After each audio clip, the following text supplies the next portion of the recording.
ഒടുവിൽ American president Donald ട്രംപിന്റെ കുറ്റസമ്മതം.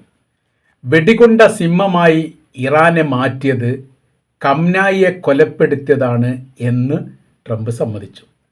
ഇറാനെ ആക്രമിക്കാൻ പാടില്ലായിരുന്നു, അത് മണ്ടത്തരമാണ് ചെയ്തത്.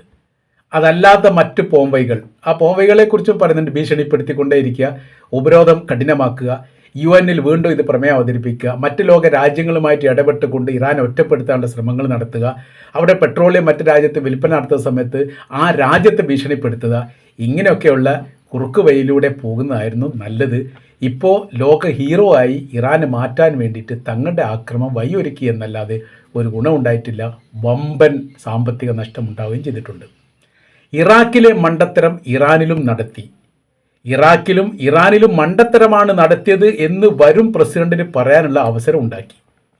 ഇതാണിപ്പോൾ നടന്നിരിക്കുന്ന പ്രധാനമായിരിക്കുന്ന കാര്യം. അഥവാ ജോർജ് ബുഷ് ഇറാഖിൽ നടത്തിയത് മണ്ടത്തരമാണ് എന്ന് വിമർശനത്തോടു കൂടി പറഞ്ഞ വ്യക്തിയാണ് ഇപ്പോഴത്തെ അമേരിക്കൻ പ്രസിഡന്റ് ഡൊണാൾഡ് ട്രംപ്. നടത്തേണ്ടതും ചെയ്യേണ്ടതും അങ്ങനെയൊന്നും അല്ലായിരുന്നു.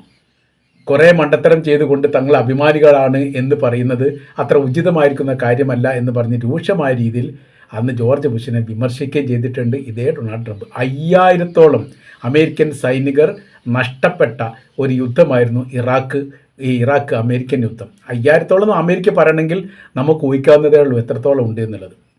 ന്യൂയോർക്ക് പോലെയുള്ള ഈ അമേരിക്കയിലെ ഏറ്റവും വലിയ തന്ത്രപ്രധാനമായിരിക്കുന്ന എയർപോർട്ടുകൾ, അത് വാഷിങ്ടൺ, ന്യൂയോർക്ക്, കുറേ എണ്ണത്തിന് പേര് പറയുന്നുണ്ട്.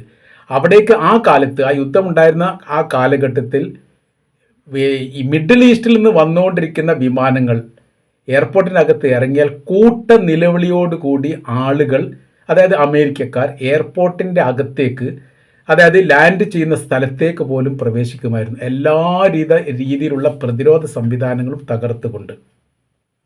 കാര്യം പറയുന്നത്, അത്തരം ഒരു വിമാനത്തിൽ ഏറ്റവും ചുരുങ്ങിയത് 20 അമേരിക്കൻ സൈനികരുടെ മൃതദേഹമെങ്കിലും ഉണ്ടാകുമായിരുന്നു എന്നുള്ളത്. അത് തങ്ങളുടെ മകനുണ്ടോ, തങ്ങളുടെ ബന്ധുവുണ്ടോ, തങ്ങളുടെ ഭർത്താവുണ്ടോ എന്ന് അന്വേഷിക്കുന്നവരായിരുന്നു ആ കാലഘട്ടത്തിലുണ്ടായിരുന്നത്, ആ കാലത്തുണ്ടായിരുന്നത്. അപ്പോൾ അത് വലിയൊരു അഭിമാനപരമായിരിക്കുന്ന ഒരു വിജയമൊന്നും അല്ല എന്ന് പറഞ്ഞ വ്യക്തിയാണ് ഡൊണാൾഡ് ട്രംപ്. ഇപ്പോൾ അദ്ദേഹം പറയുന്നു ഇറാനിലും ഇറാഖിലും മണ്ടത്തരമാണ് ചെയ്തത് എന്ന് വരും പ്രസിഡന്റിന് പറയാനുള്ള ഒരു അവസരം താനടക്കമുള്ള വിഭാഗം ഉണ്ടാക്കി എന്ന് ചുരുക്കം. മൊസാദിൻ്റെയും അതായത് ഇസ്രായേലിൻ്റെ മൊസാദിൻ്റെയും അമേരിക്കയുടെ ഇൻ്റലിജൻസ് വിഭാഗത്തിൻ്റെയും ഇസ്രായേലിൻ്റെ ഇൻ്റലിജൻസ് വിഭാഗത്തിൻ്റെയും റിപ്പോർട്ടുകൾ ഒന്നും കൃത്യമല്ലാത്തതും കാര്യമായ രീതിയിലുള്ള അന്വേഷണം നടത്താത്തതും അല്ലെങ്കിൽ കാര്യപ്രാപ്തിയോടുകൂടി വിഷയങ്ങൾ മനസ്സിലാക്കുന്നതിൽ പരാജയപ്പെടുന്നതുമായിരുന്നു. ഇതിലാണ് തങ്ങളും കുടുങ്ങിപ്പോയത്. അതോടനുബന്ധിച്ച് തന്നെ ഇസ്രായേലിൻ്റെ വലിയ രീതിയിലുള്ള സമ്മർദ്ദം, ആ സമ്മർദ്ദം വിശ്വാസത്തിലെടുക്കാൻ പാകത്തിലുള്ളതായിരുന്നു എന്ന് അന്നത്തെ വിശദീകരണക്കുറിപ്പിലൊക്കെ ബോധ്യപ്പെട്ടതിൻ്റെ അടിസ്ഥാനത്തിലാണ് യുദ്ധം ചെയ്തത് എന്നാണ് പറയുന്നത്. 980-ലെ ഇറാൻ ഇറാഖ് യുദ്ധമാണ് അമേരിക്ക പഠിച്ചത്. അതായത് ഈ ഇൻ്റലിജൻസ് റിപ്പോർട്ടിൻ്റെ അടിസ്ഥാനത്തിൽ അവർ പഠിച്ചത് പ്രധാനമായിരിക്കുന്ന കാര്യം അത് തന്നെയാണ്. കാര്യം അന്നത്തെ ഒരു വിഷയം എന്ന് പറഞ്ഞാൽ 80 കാലഘട്ടം എന്ന് പറയുന്ന സമയത്ത് 79-ലാണ് ഇസ്ലാമിക വിപ്ലവം നടന്ന് സ്റ്റേറ്റ് ഓഫ് ഇസ്ലാമിക് രാഷ്ട്രമായിട്ട് രൂപീകരിക്കുന്നത്. 80 കാലഘട്ടം എന്ന് പറയുന്ന സമയത്ത് ഒരു വർഷം അല്ലെങ്കിൽ ഒരു 6 മാസത്തെ ഒരു ഗ്യാപ്പാണ് കാര്യമായിട്ടുള്ളത്. ഒരു ഗവൺമെൻറ് അതിൻ്റേതായിരിക്കുന്ന സ്ഥായിയായ രീതിയിൽ ഇരിപ്പിടം ഉറപ്പിക്കാത്ത അല്ലെങ്കിൽ അതുമായി ബന്ധപ്പെട്ട കാര്യത്തെക്കുറിച്ചൊക്കെ പഠിച്ച് മനസ്സിലാക്കി വരുന്ന ആ ഒരു ഘട്ടത്തിലാണ് ഇറാഖിൽ നിന്ന് സദ്ദാം ഹുസൈൻ്റെ സൈനികർ ഇറാനെ അതിർത്തി കടന്നുകൊണ്ട് പ്രവേശിച്ചുകൊണ്ട് യുദ്ധം തുടങ്ങിയത്. അപ്പോൾ പിന്നെ യഥാർത്ഥത്തിൽ ഇറാൻ ആദ്യം പകച്ചു പോയി എന്നുള്ളതാണ് കാര്യം എന്ന് പറയുന്നത്. ഒരിക്കലും പ്രതീക്ഷിച്ചിട്ടുള്ള ഒരു മുസ്ലിം രാജ്യം ഇങ്ങനെ ആക്രമിക്കുമെന്ന്. അപ്പോൾ ആക്രമണം ഉണ്ടായി, പിന്നെ പ്രതിരോധമാണ്, പിന്നെ തിരിച്ചാക്രമണമാണ്. അങ്ങനെ യുദ്ധത്തിൻ്റെ ബാലപാഠങ്ങൾ പഠിച്ചത് ഇറാഖിൻ്റെ അക്രമത്തോടനുബന്ധിച്ചാണ്. ഇറാഖ് അന്ന് അമേരിക്കക്ക് സപ്പോർട്ടാണ്. അമേരിക്ക വലിയ രീതിയിലുള്ള സഹായം അന്ന് ഇറാഖിന് ചെയ്തു കൊടുത്തു. അതുകൊണ്ട് അത്യാധുനികമായിരിക്കുന്ന ആയുധങ്ങളെല്ലാം അന്ന് ഇറാഖിൻ്റെ കൈവശത്തിലുണ്ടായിരുന്നു. ഇറാൻ മോശക്കാരല്ല, ഇറാൻ സോവിയറ്റ് യൂണിയൻ്റെ ഭാഗമായിരുന്നു. അന്ന് മുതലേ ആ ബന്ധങ്ങൾ നിലനിൽക്കുന്നുണ്ട്. സോവിയറ്റ് യൂണിയൻ വലിയ രീതിയിൽ ഇറാനെ സഹായിച്ചു. അങ്ങനെ ഘോര യുദ്ധമായി. 8 കൊല്ലം യുദ്ധം ചെയ്തു, 10 ലക്ഷം ആളുകൾ കൊല്ലപ്പെട്ടു. അപ്പോൾ ഈ ഉപരോധത്തിൽ ആകെ തകർന്നു, അതായത് അമേരിക്ക പഠിച്ചത് പിന്നീട് ഉപരോധത്താൽ തകർന്നു പോയ ഇറാനെയാണ്. എന്ന് വെച്ചാൽ 80-ൽ ആ യുദ്ധം 88 കൂടി കഴിഞ്ഞു, ശരി. അതിലെ മരണവും ബന്ധപ്പെട്ട കാര്യങ്ങൾ പരസ്പരം അങ്ങോട്ടും ഇങ്ങോട്ടും ഉള്ളതാണ്, ഇറാഖും തമ്മിലുള്ളതാണ്, അതും കഴിഞ്ഞു. പിന്നെന്ത് ചെയ്തു? ഇവിടെ ഇസ്ലാമിക് റിപ്പബ്ലിക്കാണ്, ആ റിപ്പബ്ലിക്കിനെ അട്ടിമറിക്കണം, പുതിയ ഭരണ സംവിധാനങ്ങൾ വരണം, യുദ്ധം ചെയ്യാനുള്ള ധൈര്യം അമേരിക്കയ്ക്കില്ല. ഇവരെന്തൊക്കെ കാട്ടിക്കൂട്ടാന്ന് പറയാൻ വേണ്ടി പറ്റില്ല. കാര്യം ഇറാഖിനെ പരാജയപ്പെടുത്താൻ സാധിച്ചിട്ടില്ല. ഇറാഖാണ് തോറ്റത്. ഒരു ഇഞ്ച് ഭൂപ്രദേശം പോലും ഇറാൻ വിട്ടുകൊടുക്കേണ്ടി വന്നിട്ടില്ല. നഷ്ടങ്ങൾ മുഴുവനും പറയുന്ന സമയത്ത് ഇറാഖിനാണ് അമേരിക്കയുടെ സഹായം ഉണ്ടായിട്ട് പോലും. പിന്നെ ഒരു സാമ്പത്തിക ഉപരോധം ഏർപ്പെടുത്തിയ സാമ്പത്തിക ഉപരോധത്താൽ ഞെരിഞ്ഞമർന്നു ഇറാൻ. പിന്നെ പതുക്കെ സ്വയം പര്യാപ്തത നേടി. അന്ന് പിന്നെ ജനസംഖ്യാനുപാതികമായിട്ടൊക്കെ ഒരുപാട് കുറവായതുകൊണ്ട് വലിയ പ്രശ്നമില്ലായിരുന്നു. ജനസംഖ്യ കൂടുന്നതിനനുസരിച്ച് അവരുടെ ആവശ്യങ്ങളും വിഷയങ്ങളും പ്രശ്നങ്ങളും സാമൂഹികപരമായിരിക്കുന്ന പശ്ചാത്തലവും ഒക്കെ മാറ്റേണ്ടി വരും. പ്രയാസമായ സമയത്ത് അവർ സ്വയം പര്യാപ്തത നേടിക്കൊണ്ട് ഓരോരോ മേഖലയും അവരുടേതായിരിക്കുന്ന സ്റ്റെപ്പ് ബൈ സ്റ്റെപ്പ് കണ്ടുപിടിച്ചുകൊണ്ട് മുന്നേറാൻ വേണ്ടി സാധിച്ചു. അതിൽ ഇറാൻ വിജയിച്ചു. ഇത് മനസ്സിലാക്കുന്ന കാര്യത്തിൽ അമേരിക്ക പരാജയപ്പെട്ടു. അവരുടെ വളർച്ചയും ശക്തിയും ബലവും റഷ്യയും ചൈനയുമാണെന്ന് തിരിച്ചറിയാൻ അമേരിക്കക്ക് വൈകിപ്പോയി. അന്ന് മുതലേ സഹായിക്കുന്നുണ്ട് എന്ന് ചുരുക്കം. പിന്നെ ഈ ഇറാനികളെ സംബന്ധിച്ചവർ കഠിനാധ്വാനികളാണ്. അവർ ഒരു കാര്യം കിട്ടിക്കഴിഞ്ഞാൽ അതിൻ്റെ മേലെ എന്തൊക്കെ ഉണ്ടാക്കാൻ പറ്റുമോ അതൊക്കെ ഉണ്ടാക്കും.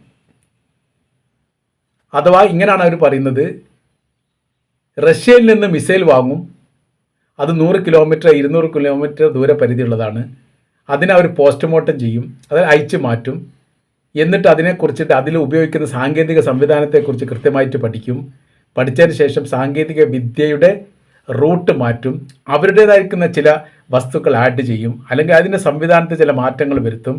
100 കിലോമീറ്ററാണ് ദൂരപരിധിയുള്ള മിസൈൽ വാങ്ങിയാൽ അത് 500 കിലോമീറ്റർ ആക്കി മാറ്റാൻ എന്ത് ചെയ്യണം എന്ന് പഠിച്ച് മനസ്സിലാക്കിയിട്ട് പുതിയൊരു നിർമ്മിതി ആരംഭിക്കും.